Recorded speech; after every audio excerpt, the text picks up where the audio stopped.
This is Show Up as a Leader, a show from People Forward Network, helping you maximize your positive impact on the world by becoming your best, fully authentic self. Hey everyone, it's Rosie. So this is just a conversation that I think you're going to get so much richness out of, whether you are a business owner, whether you are a formal leader, whether you are an informal leader, whether your business is a startup, or whether your business has been around 100 years. There's so much universal applicability to the conversation that I got to have with the amazing Howard Cleveland and Meg Crosby. They are both principal and co-founders of PeopleCap Advisors. They have incredible background, which they'll talk about during the conversation. Howard comes from being a lawyer and everything legal and labor employment and wealth of experience. Meg is a thought leader in people strategy and had years at Google and other places, and they've joined forces. They have a new book out that you're going to want to make sure you get. It's in the show page. That is just fabulous. It's called Running the Gauntlet. And we just have a big old geek out session on all things related to culture, leadership, things we need to be thinking about, things that organizations get wrong. And their work stems from really seeing patterns of what worked and what didn't with their clients. They particularly work with high growth clients and what is helpful. And so I think there's a lot you're going to learn. We talk about how important context is. We have a really good discussion around how organizational growth really mirrors human development and how we need to think about them very synergistically. We talk about that processes are really a proxy for trust. They've got just these 6 imperatives we need to be thinking about. I think you're going to want to listen to this one more than once. You're going to want to have a notepad handy. I would love to hear what you're taking away from this. Take a listen. Meg and Howard, I am so excited to have like a triple geek out session since there's 3 of us today. So we are going to nerd out on all things culture and leadership and change, which these are just my favorite conversations. And so let's just start with congrats. You got your new book out, Running the Gauntlet, which is really, really great. And we're going to dig into that and geek out. And for everybody listening, don't worry, there's going to be call to action. We're going to have in the show notes link. There's a great self-assessment and links to the book and everything. But I want to start out with, your work is focused on leaders, and this is Show Up as a Leader, but not everyone that's listening is a formal leader. And so if you're listening, we want to think about these are universal principles of how do you even influence and how do you think about that. But before we dig into that, I want to just have people know more about you and share what got you into doing this work. Why are you so passionate about this? And that led into the book. Sure. First, Rosie, we're so excited to be here and nerding out with you because it's our favorite thing to do. And you're a great partner for that. So why did we write this book? Well, Howard and I both have had a long career in working with people in high growth companies. And so in working with our clients, we found that a lot of their issues fell into some patterns. We were seeing some patterns emerge. And as we kind of moved through that and sort of coming up with our own framework for how we would work with clients and the things that we wanted to find out about their organizations to help them build strong, sustainable organizations, we realized, and I think the really the takeaway for your listeners is context is everything. And it's really important for people to understand what stage of growth their business is operating in so that they can make decisions based on that stage of growth. So in other words, the types of people that you hire, the structures you put in place for a startup are not the same as the structures and the people that you would put in place at a later stage organization, maybe in that thrive stage when you're a couple hundred people. And so we felt like it was important to provide some context for leaders to say, hey, here are 4 stages of growth, and here's what organization building looks like in each of those stages. So where are you on your journey? And let's talk about how we go from here to the next stage and level up. I love that. Howard, what would you add?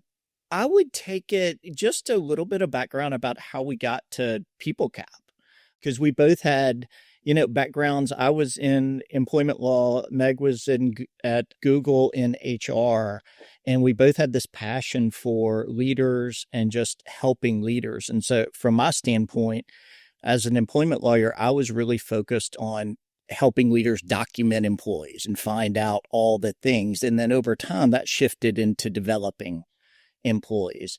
And like Meg said, having context then allows people to have confidence. And so as we started to, help provide that, it's really the confidence and clarity. That's where our passion is, empowering people with that context and confidence.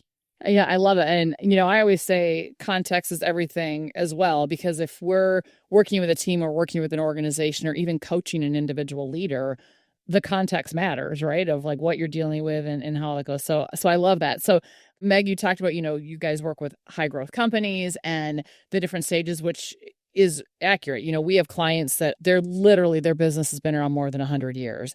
And we have clients that are in more of that startup phase and everything in between. And you're right, it is different.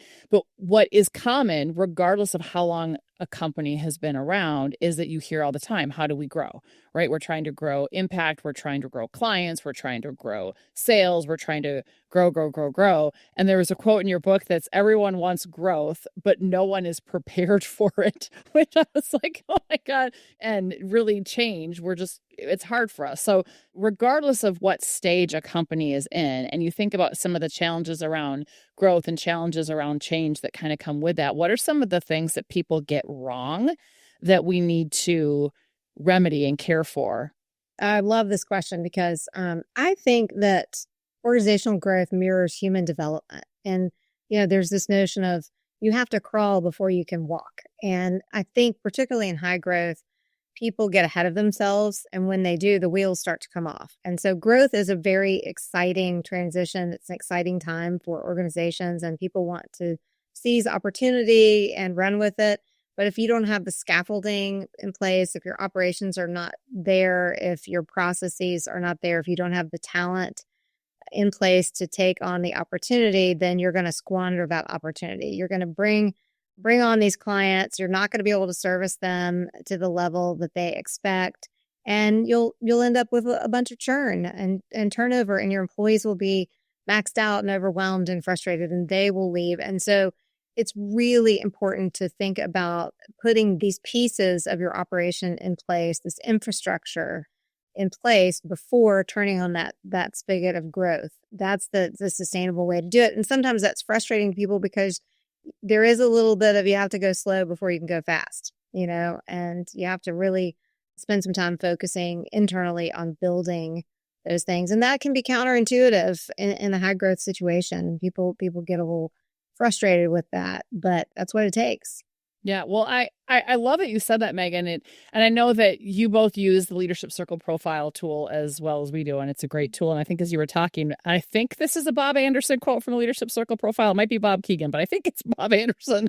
But something along the lines of organizations cannot grow beyond the consciousness level of like their leaders. So when you talk about human development, I think you're right. And we have such a bias for action that we get so focused on the to-dos, but our cognition hasn't caught up, meaning like whether it's lack of self-awareness or, our meaning-making system and stuff is still stuck somewhere, in a previous version of ourselves, and we don't realize it's holding us back. And to your point, I think in high growth, it reminds me of Kevin Cashman's The Pause Principle, that we have to slow down to speed back up. And so often it does feel counterintuitive, but when we go, we're more reactive.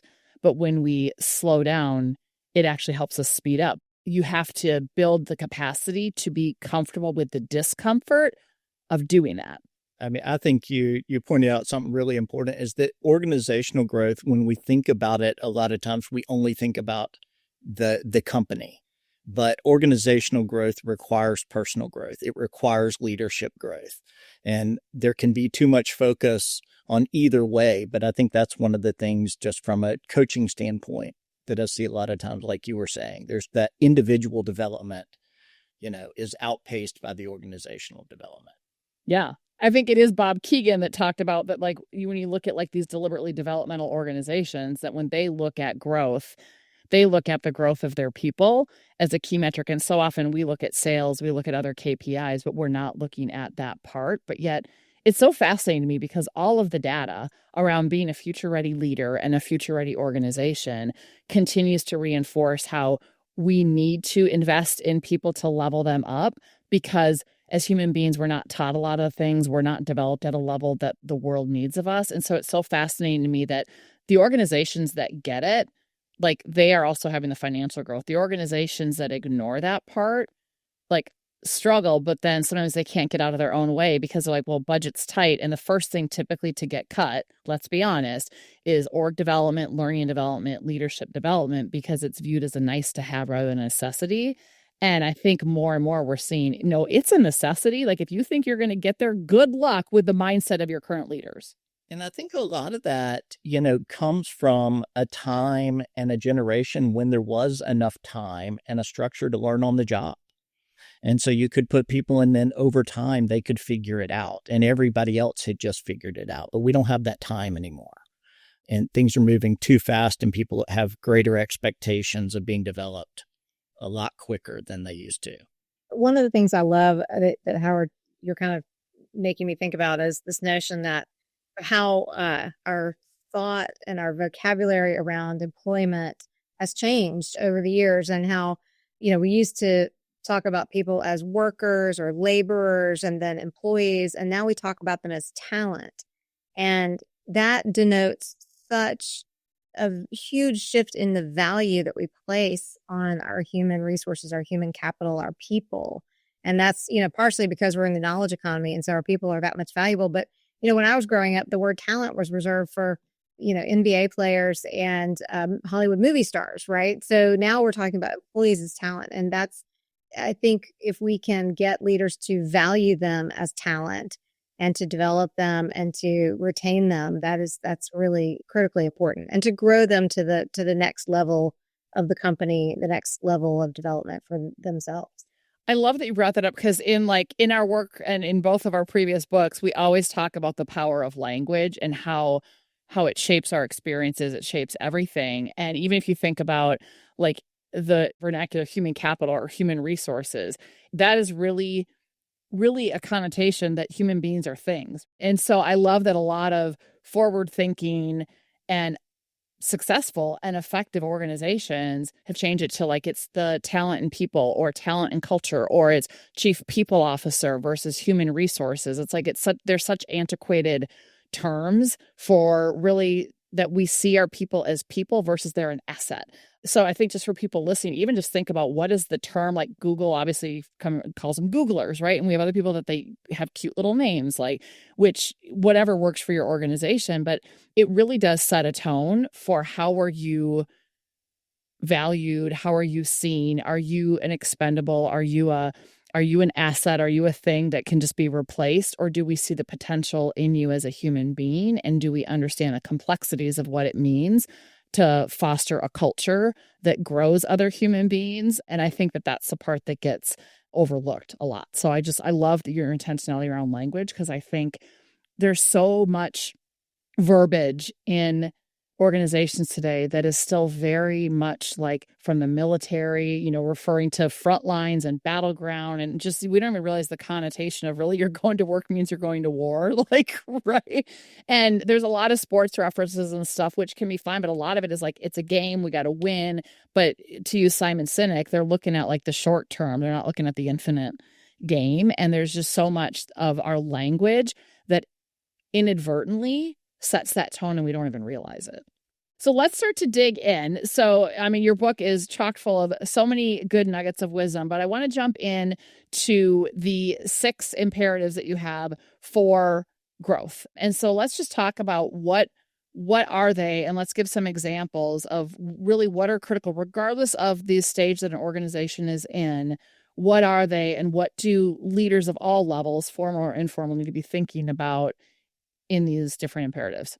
The 6 imperatives really came from working with a lot of clients and starting to see, these patterns and distilling it. And we were out in San Francisco, and truly a late night caffeine fueled with In-N-Out burgers, sitting around thinking like, wait a minute, we are seeing this. How do we conceptualize, this? And there were 6 things that the organizations that were really, really doing well had in common, and then others were tending to struggle with consistently. And one was always sharpening focus. And so sharpen focus, have that vision, but also vision next. And so as you grow, thinking about what's the focus, how do we align people around it, what's our vision, and then calibrate the culture to that. So give an example of that, because it sounds great on paper and people are like, what does that mean? What does that look like in practice? What is it like? What does it look like done well? And what is it where it's a miss and like, oh, not so good. I think when it's done well, it means that there's a goal setting framework in the organization. There's a strategic planning framework. There's a clear vision that is set for the organization that everybody can recite and that everybody can see, has line of sight their own work and how it rolls up to the actual strategic plan of the organization. So they're very clear and rowing in the same direction. I think where it gets off track and what we see a lot is in organizations that are high growth and very opportunistic, they're chasing revenue potentially. So they're taking every opportunity that comes their way, even if it's a little outside of the lines they've set for themselves. And so the vision seems to shift. People don't have the clarity to know, as we say, every day in your organization, people are making decisions about how they spend their time and your money. And so if they don't know what the main thing is and what the important direction is, then they are not going to make decisions that are moving the company forward, and you're going to waste a lot of time and effort. So getting laser focused, making sure the leadership team is focused, and making sure everybody in the company understands those goals so that it looks like organizational overwhelm and people are competing for resources. There's tension. Nobody knows what's the most important thing. And that's why we feel like sharpening focus and having a strategy, understanding the plan, and everybody moving forward in the same direction is so important. A lot of times that general focus when we work with an organization and we ask, like, what's the vision? What are the most important things? It's grow revenue, make more money. And so they have that broad sort of fuzzy vision and really not only getting clear, like Meg said, with the leadership team, but making sure there's clarity.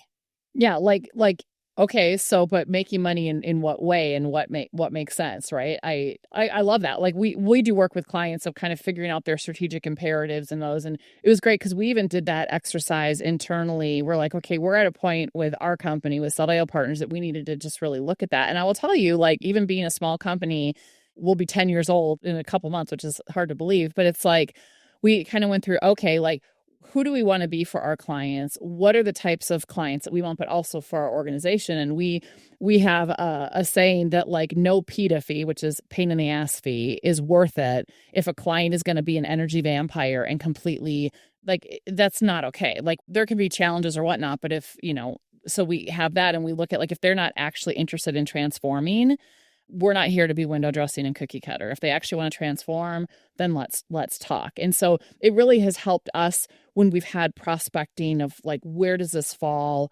Is this actually a good fit for us or not? Or do we refer it out to somebody else that might have a different way that they work with clients, that person is going to be more suited for them. And then even, like, for us, again, as a small business, we have gajillion things going on. And so we now on our quarterly offsites look at, okay, so we know where we're going and stuff for in general and for the year, but we look at, okay, so for the next quarter, we started to go of all the different things we do, we mapped it out into, what effort versus impact. And we also add sparkle because if it drains your energy, so it's like, here we go. And we like, okay, these are the things that we need to focus on.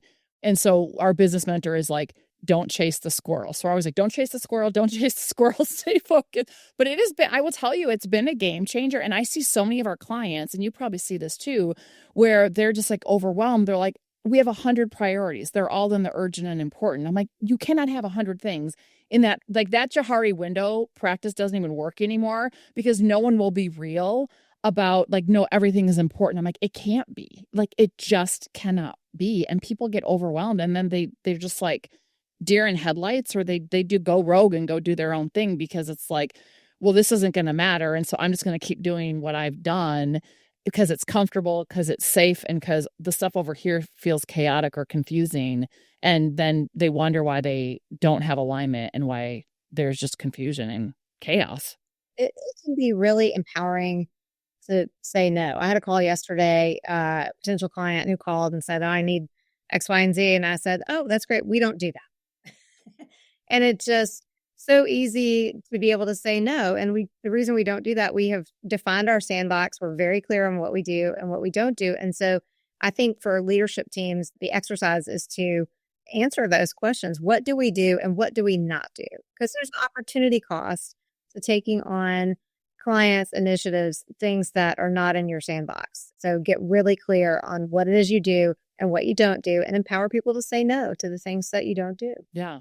And I think that feeds into your second imperative of leading with purpose, because if you're also clear on your purpose and your values, it becomes easier to know what to say yes to, what to say no to, and how to prioritize. So talk to me about the second imperative. Howard, do you want to tee this one up?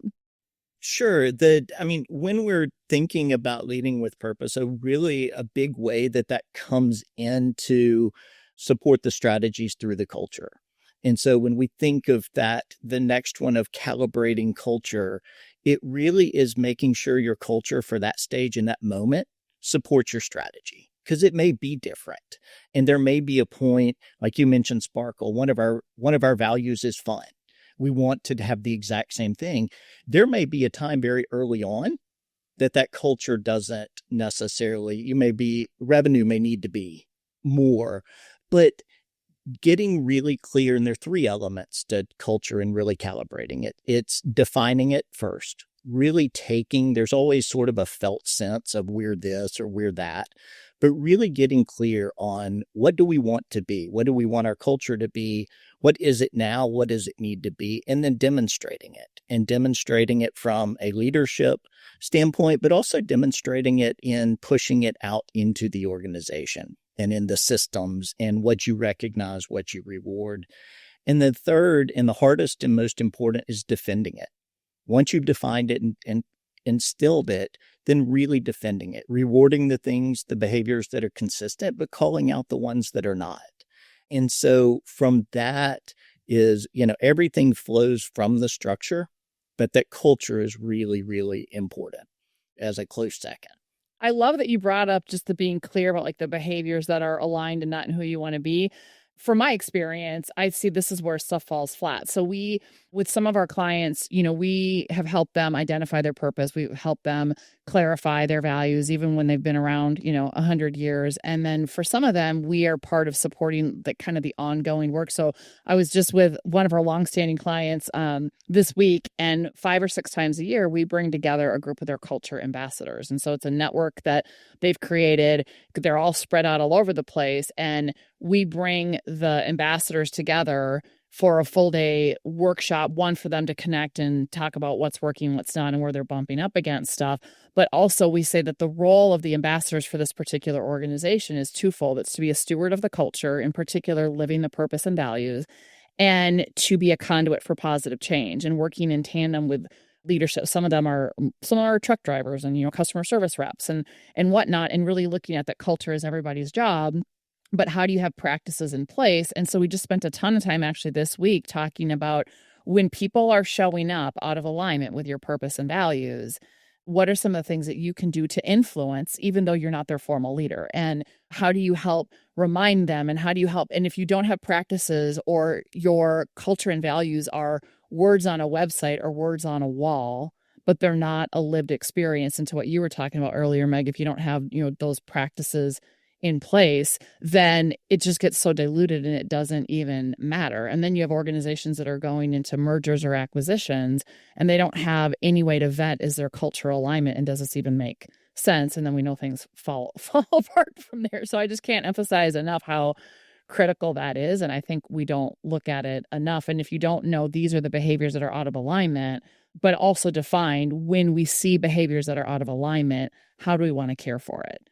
Because I think that's critical too. It's not just, oh, you're out of alignment. Are we then going to be a fear-based culture where we shame people? Or do we recognize our humanness got the best of us and we have common language and common tools to support one another to get back in alignment? And then if someone doesn't stay in alignment, then we're agreed on next steps. My experience is when organizations don't take that next step and they're really, really clear of not just what we've defined it and we know when we're in or out of alignment, but what are the steps we want to take that are aligned with who we want to be to address when people are out of alignment. That's a great point. And I love the fact that they bring together their culture ambassadors, because, organizations speak, like some people will appoint culture ambassadors and they'll say it, but then after that one naming, that's it. and they just expect them to do something. And so, I mean, culture is a little bit like a cell signal, and it's strongest from the leadership core. And you have to make sure that it actually has those repeaters as it goes out. And so I love that. Yeah.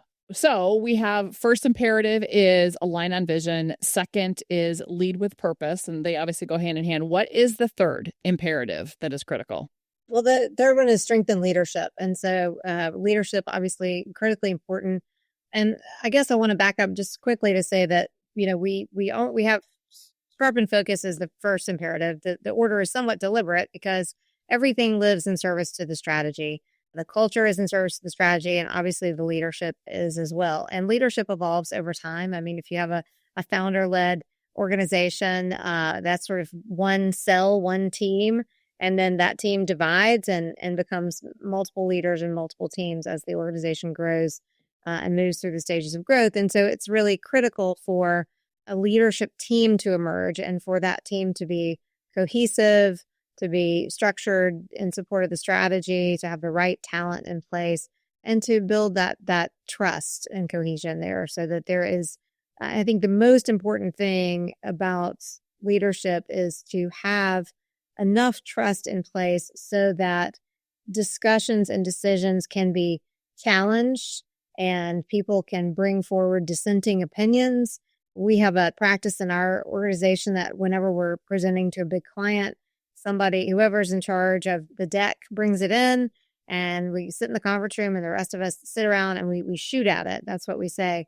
And that requires a lot of trust and vulnerability to put your work up in front of someone and to allow them to poke holes in it.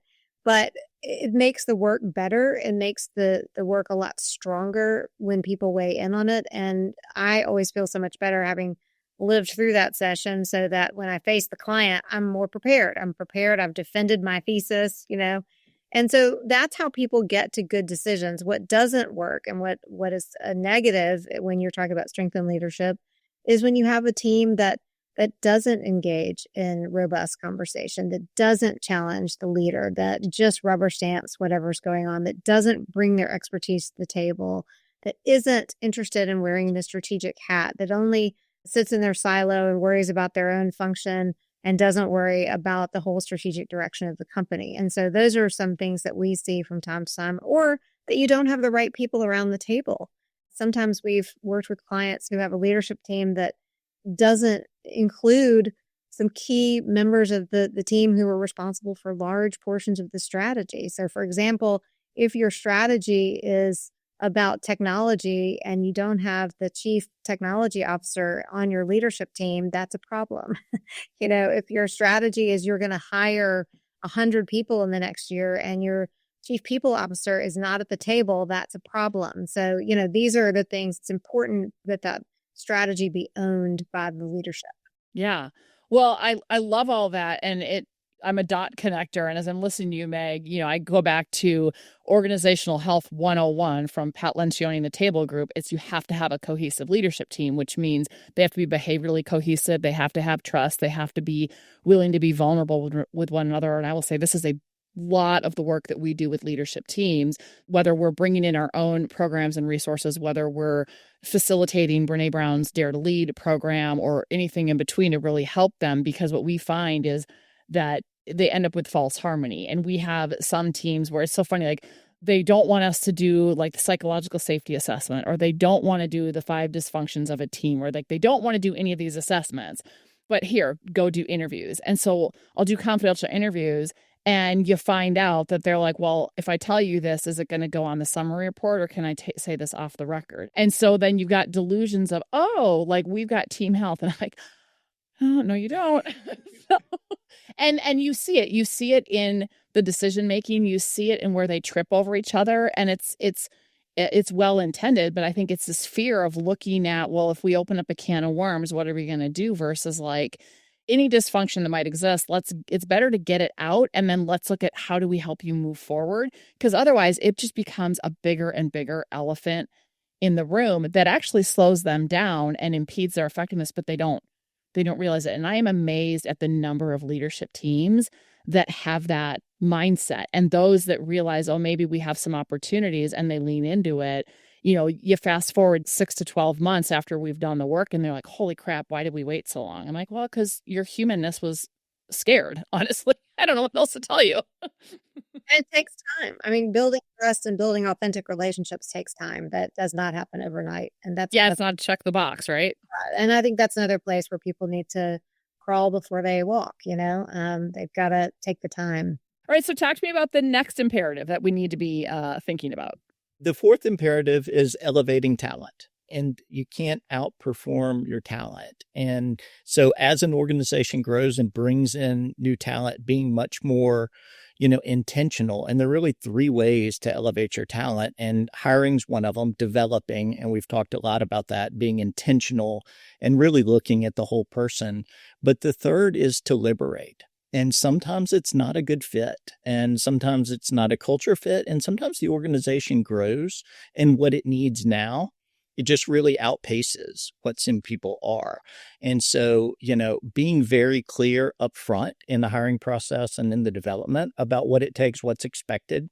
And so, like you said, that if it comes time to part ways, there's no confusion. It's not a surprise. And a lot of times it's mutual. And so when we think about elevating talent, it really goes back to just the core that if you're going to grow, it's all about your people. I mean, the people are who drive results, and, the leaders sit in just this concept that you're really a conductor and you don't play a single instrument, but you've got to get the symphony out. And so it takes an entire orchestra. And how do you refine that talent and elevate it?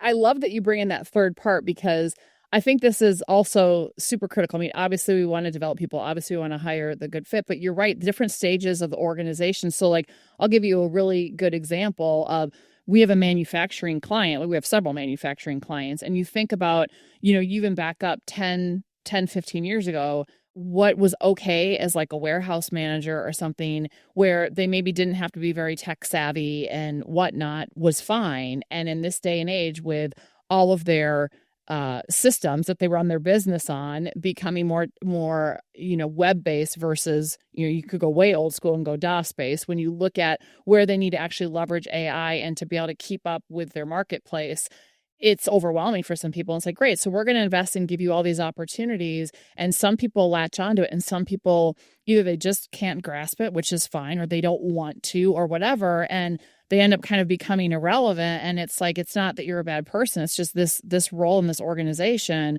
Like maybe once upon a time when you had this job title, this fit, but now this job title or this job description actually needs to evolve and morph to where organization's going. And here's where it is and what we need. And yes, I get you're in the role, but there's this gap. And if we can't close that gap, no one wants to go to work and feel like they suck or feel like they're failing. And so I think you're right that there are some times and I think some of our clients where they actually have had people who have recognized, I get where you're going and it's been an honor to be a part of it so far. And they're realizing that where you're going is like, I just don't think that is where I want to go and what is going to fulfill me. And the parting of ways is not negative. It's not, a reality show. It's a cordial, get it, like we want what's best for everybody. And so you can have two very different experiences when people are like, well, but they've been here forever. And I'm like, so you're going to hold on to them for 3 more years till they retire. And then what does that do to you in the meantime? So it's kind of like a relationship. Like if it's not working, can we mutually agree to separate and have it be on as amicable terms as possible versus it having to be this negative, awful thing? And I think to add to that, context is everything. And so if we can look at the framework and say, you're moving into a new phase of growth, and as talent progresses from startup to the enterprise level, so across the stages of growth, we go from having generalists. So we start out with people who wear lots of hats in a startup phase, and they have lots of varied responsibilities. And as the company grows, those hats are shed to specialists, and that's a necessary thing. So if you are a person who is a great generalist, then you're probably an early stage company person. Find the company that fits what your talents are and your gifts. And then if you're a specialist, you're probably a later stage person. And so I think it's just important for everybody to realize there's room for everyone, but let's all be self-aware about what we need. For leaders, let's be aware of the stage of growth that we're in. And let's, recognize that our generalists probably, unless they have a specialty that they can slot into, are not going to make it through all 4 stages of growth. And that's okay. That's okay. That's just reality. And I think that goes back, like Meg was saying, to just being very clear on where you are. And, we had one client as we were going through this that realized they were moving out of that emerge phase into operationalize. And from a tech standpoint, they were no longer building, they were maintaining. And so on their career page for technology, it was like, if you're a builder, this probably isn't a great fit for you right now. If you're a maintainer, this is the time to join. And so being clear about where you are just helps people, like you said, self-select in and self-select out. Yeah, I love it because you can see IT. Oh, yeah, I have this, but it is very different. Like, oh, we need someone, or I think about some of our clients, we need someone who is really comfortable and actually their happy place is ambiguity and helping to create structure in the midst of ambiguity. That is a very different type of person that someone wants to come in with already well-established procedures and less ambiguity and just kind of fit in, right? Or you got someone who like, I love to build, who can help maintain this or whatever, but it's like, okay, it's going to start to suck the wind out of me after a while. And you get other people that are like, I don't want to build, but man, if I can come in and just like deliver and implement, I'm in my happy place. And so I think that is super important if people are feeling unfulfilled in their role to really take a look at, have you thought about those things? And are you having those conversations with your leader? If it's, are you having conversations with your team so you understand?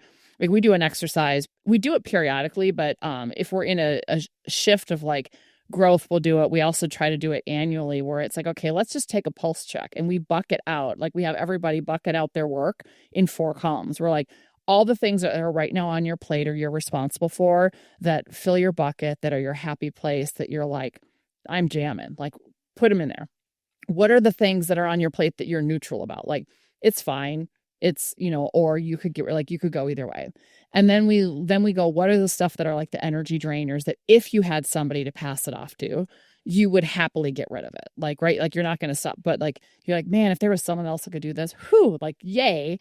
And then the last bucket we do is where are areas that like you want to grow into or you would like to do more of or something that interests you that if you have the time and capacity. And it's fascinating because I will tell you as we've added people to our team, we have used those grids to go, what is the next position that we need as we move from generalists of we need this type of role. That made it super clear. Because if we're going to move this stuff off your plate and give you an opportunity to learn and grow in here, we need someone who can do this stuff. And that's their happy place. And then, now we're ready for another position. What is it that we need? And so anyway, I just share that because I think that that's just something very tactically that we've done that has been super helpful to help nurture that right seats on the bus type of thing. I mean, and ties back in, what we've been talking about is critical in that exercise is self-awareness and the trust to express it and to say, this is where I really thrive and this is where not so much. And I'd love, if the opportunity presented, I would love to offload this. Yeah, for sure. All right. What's the 6th imperative? I think we're on 5. Oh, we're on 5? We're on 5. Yeah. I thought we're on 5. We're having such a geek out session. I can't even count anymore. All right. Number 5. Number 5 is align structures. And so as you're building an organization, we have to think about not only the organization structure, but all the processes that exist in the organization, all the processes and the systems that support your organization. And one of the things that I like to talk about with folks is that your processes as an organization grows are a proxy for trust. So if you think about the fact that as your organization grows, you may not any longer know the people that touch part of the products at every stage of its development, for example. But if the process is in place and you can trust the process, then you can trust that the work will be done well. And as a leader, when you can no longer touch each person in the organization, when the organization grows beyond your capacity to have those authentic individual relationships with everyone, setting up processes to ensure that the work is done to your specifications, in line with your culture, in line with your strategy and your desires for growth is that proxy for trust. And that is why structure becomes so important in executing your strategy. Yeah, I love that. Well, and it's funny you say that because as a person who I appreciate structure. I know we need it. I don't want to be the one to like create the structure, but I will tell you, even as a small business, like when we realize we need someone who can come in and put structure to this, because it is going to get away from us very, very quickly. And like stuff can slip through the cracks and all that type of stuff, that it's like that structure. Sometimes people get a bad rap who are the structure people because they're like, oh, being rigid or being this or whatever, when you have people who want to go out and sell and go out and create or go out and do whatever. But I'm always like, look, like, this is the last thing that I want to do personally, but I know we need it to help us scale up, to help us go faster. We see things fall apart all the time without the right structures and right processes. So I don't want to do them, but I want to use them, and I know we need them, right? So it's like, there we go. All right, now we're on number 6.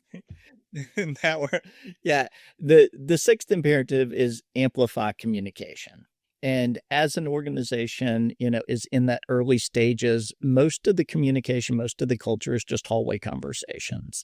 And everybody sort of knows, what's going on. But as you get bigger, needing to be more intentional about how you communicate from the top down, but also amplifying the way you define communication, looking at how to make it multi-directional, being intentional about, people say they have an open door policy, but just saying that doesn't necessarily mean there's going to be bottom up communication. So be intentional about asking, but then also building the trust to provide answers. And we were working with a client one time, and we had that question as part of the interviews of, do you have the opportunities to provide feedback? And they're like, don't ask that, or you can ask it if you want to, but you're going to get 100% of the people that say yes, absolutely.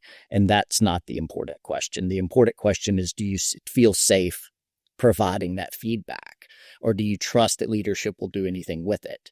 And so creating those situations where even between, departments, so silos don't form, but as you grow and the structures get more complicated, being much more intentional about the way you communicate, when, and through what channels. Yeah, I love it. When you think about any picket, again, engagement survey, a culture survey, communication is one that regularly is a ding for people. And they'll be like, what? I'm communicating. And it's like, well, clearly there's a gap. Like, you're either communicating in a way that is not helpful or whatever it might be. And, I also think over the years, how many times I've had conversations with CEOs of our clients where I'm like, you know what, you are smoking crack if you think that information is not filtered, even from your own executive team, by the time it gets up to you, because there's this innate of wanting to please the boss.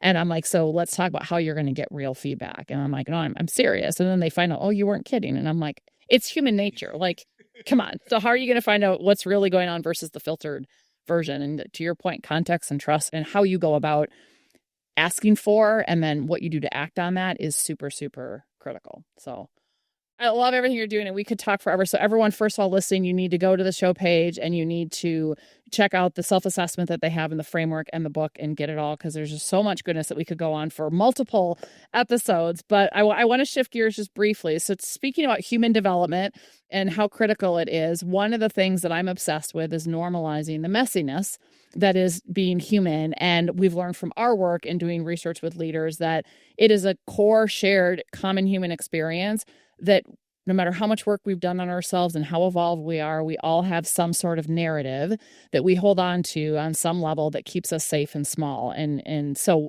I'm going to ask both of you, whoever wants to go first, to share what is a self-limiting story that you still tell yourself sometimes, and when it shows up, how do you move beyond it so that you can still show up as a leader and have the impact you want to have in your life? Mine is that things need to be perfect before they get acted on or move forward. And some of that stems from my legal background and making sure everything was, you didn't misstate or miscite something before the court. Some of it was, from consulting and understanding that words matter and wanting to make sure that everything you say is going to land right, or think about it. But I can get into that cycle of just thinking and revising until I miss opportunities to help people, miss opportunities to move things forward. And so the second part of that is what I do to move forward with it is Meg. It's just Meg's an actor. Meg, call me on my crap and get me out of it. No, but that's exactly right. Because a lot of times, like, I know it. And I have focus and execute as my two words that are stamped into rings and necklaces and wrist bracelets from conferences. But sometimes it takes an outside perspective to really provide that, one, the context and perspective, but also the accountability. Because the one thing about, the legal world and consulting is their deadlines. So I can do that and sort of spiral, but it's got to end. If it's my stuff, there's really no end. I mean, unless somebody puts a date and says, okay, we're done. Yeah. I love your authenticity. And I would say that that's one of the faulty programs that we've identified from our research. So it's called the perfectionist. So there you go. So you're in good company with about, I think 25% of leaders or so from our data set have that. So there you go. And I love that you have Meg as an accountability partner. So there you go. You're in good company, Howard. Meg, how about you? So mine is, I'm also in great company, I'm sure, but mine is probably imposter syndrome. And I'm not sure what it stems from other than, I have two sisters who went to Ivy League schools, and I worked on Wall Street around a lot of high pedigree, highly educated, pedigreed people, and Google certainly fit that bill. And so, I sometimes find myself thinking, oh, this is a room I shouldn't be in, or a table I shouldn't be in, or maybe I should be quiet. And what do I do when that happens? I remind myself, and it's nice. This is when being old helps. You've had a 30-year career, and you realize that, my experiences are my own, and no one can take those away from me. And I've had some amazing experiences, and I do have a lot of value to add. I think what I take comfort in is really defining my swim lane and knowing where my value is greatest. And I mostly try to stick to that. And particularly in a lot of the rooms I'm in, I might be the only person with the type of background that I have, which is HR and people and high growth. And so when I understand that it's not just my desire, but it's my responsibility to add value from that experience. I love it. Yeah, I would say here I'll diagnose you. The faulty program you have is, so imposter syndrome is one of our cousin faulty programs that we identify, we call the fraud. And the reason we call it a cousin is there's 3 cousin programs that never show up by themselves. They always show up in tandem with one of the 7 core ones. And the fraud in 100% of the cases shows up in tandem with the counterfeit, which is the most common. Counterfeit's like 36% of the leaders. And counterfeit is the voice that is like, I have to be something other than I am. We get stuck in comparison to your sisters, et cetera. And where the fraud comes in is it ratchets it up to now the imposter syndrome, and I'm going to get found out type of a thing. So like the counterfeit is like, I don't belong here. I have to be something other than I am. I got to play a role, that type of stuff. And then the fraud comes in when the imposter syndrome takes it to another level. So there you go. You are like in really good company as well. I love it. All right. Are you both ready for quick questions? Sure. Okay. Fill in the blank. Living authentically is the only way to live. I would say courageous. I like it. The only way to live and courageous. Absolutely.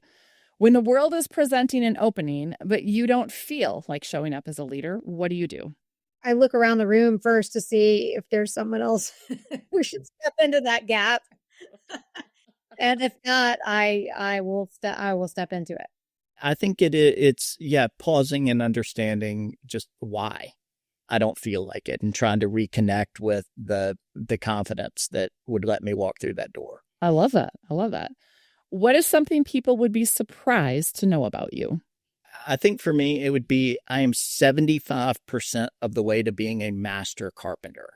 My evidence is that I have 3/4 of a fence built. The 25% that I don't have is the gate. And so I can assure you that if I can finish that gate, then I'm well on my way. I have been to Lowe's as many times as a master carpenter has. I have put as many nails and pulled them back out, but I'm only 75% of the way there. You've surprised even Meg. I love this. Oh, gosh. In college, I trained as an EMT. I thought I might go to med school, but I didn't, because ultimately I discovered I really got a little queasy around all that blood. Oh my God. You know what's funny? So in my undergrad, I started with psychology. Then I changed to kinesiology and changed schools. And at the time, I thought I was either going to go into being a physical therapist or a sports medicine physician. And the orthopedic docs I work with laugh their butts off at me. And I'm like, yeah, well, it was two things. Biochemistry, no, thank you. But my first cadaver lab. So to this day, I do not eat turkey or chicken that has the skin or is on the bone. I'm like, no, it needs to be a clean breast like in front of me because we look oddly like poultry. I'm just telling you. So I'm like, I won't do it. To this day, I can't. I'm like, nope. So I was like, I need to think about something else. Anyway, okay. What is your favorite go-to movie? My son and I, this is going to be so random. When he was growing up, for some reason, if he was sick, we would watch the movie White House Down. And so now that's our, like, I don't know, if we're having a quiet day or something, we're just hanging out, we always put on White House Down. Some sort of comedy, some sort of slapstick, something like Meg that we can watch with a whole, that my kids have liked. I mean, most recently going all the way back to Happy Gilmore. Did you watch Happy Gilmore too? I have, and went back and watched the first one as if I had forgotten something. I love it. Okay. What is your go-to song? Well, okay. So in college, I had a radio show.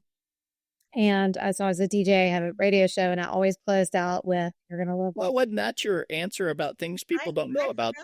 I love it. This is like, you guys, like the business partners are learning stuff about each other that they didn't know.